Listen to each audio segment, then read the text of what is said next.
Hello, welcome to my channel, Another Bibliophile Reads. My name is Greg, and I am doing a response video to Brian at Bookish on his Banned Books 2022 sort of tag.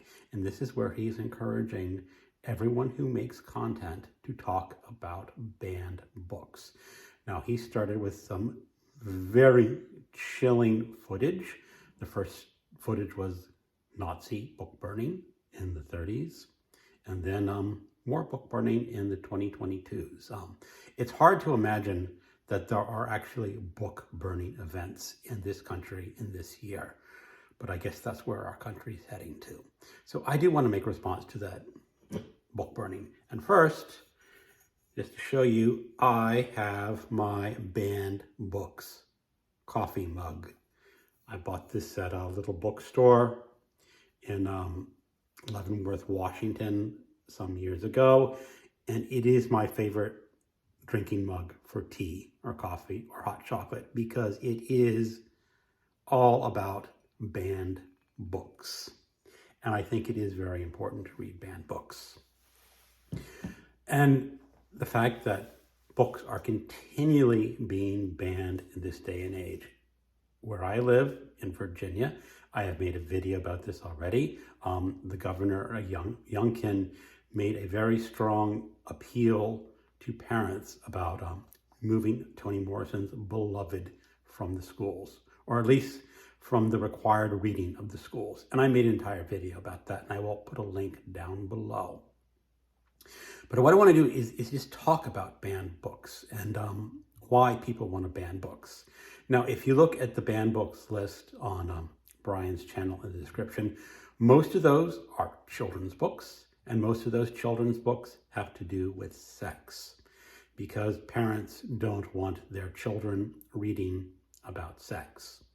Now, I can almost guarantee you that if you have a child of a certain age, that child is going to be reading things about sex. When I was 15, I looked at a lot of girly magazines. I'm sure people are totally shocked about that, but that's what teenagers do.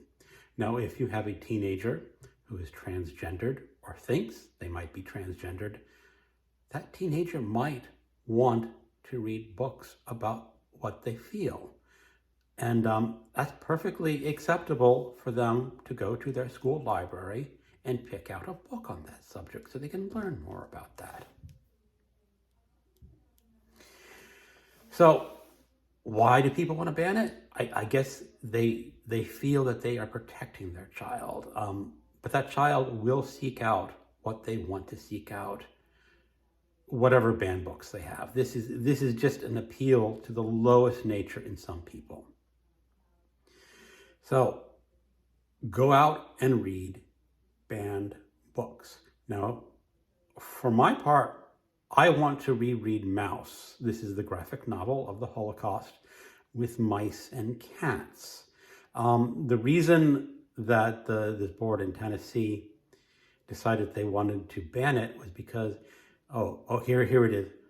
There is a topless mouse in the drawings. Yes, they are worried about a teenager looking at the topless picture of a mouse. I find that hard to believe. I find it easier to believe that they are more concerned about their teenager finding sympathy with the victims of the Holocaust. Now, that is just a personal opinion. I don't know what these people actually think. But I have gone ahead and ordered a copy of Mauz. It is currently out of stock. I don't know when I will get that in. So it will be a book that I will review once I get a copy of it. For another banned book, one I want to show people is one that's actually kind of be controversial, and that is Lolita by Vladimir Nabokov.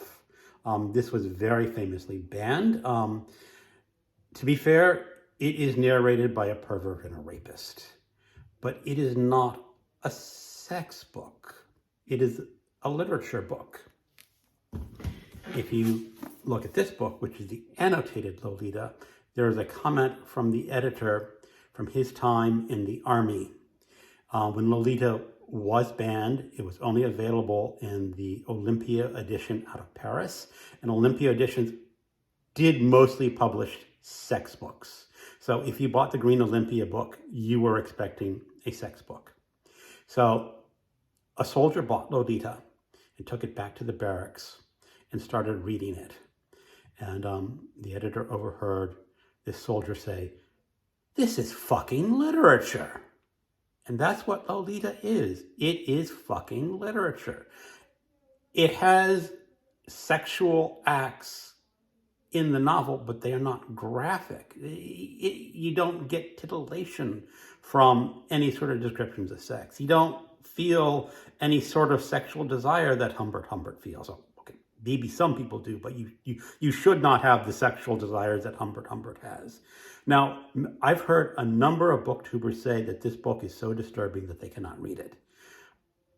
I don't think that is true. I mean, it is a disturbing character, but I think the sophisticated reader can read this book and not be overly concerned that its narrator is not a decent human being. So that is my quick books on banned books.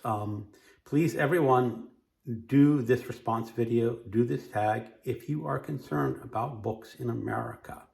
There are so many people out there right now who think that banning books is an effective tool to get across their political message, and it is not an effective tool.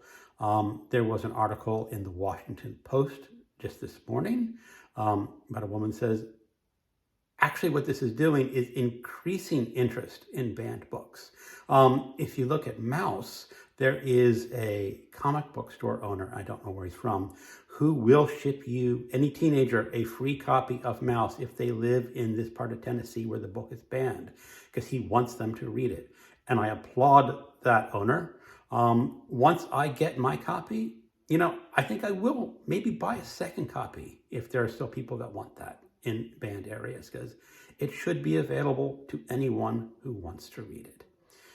Thank you very much for watching. Have a good day.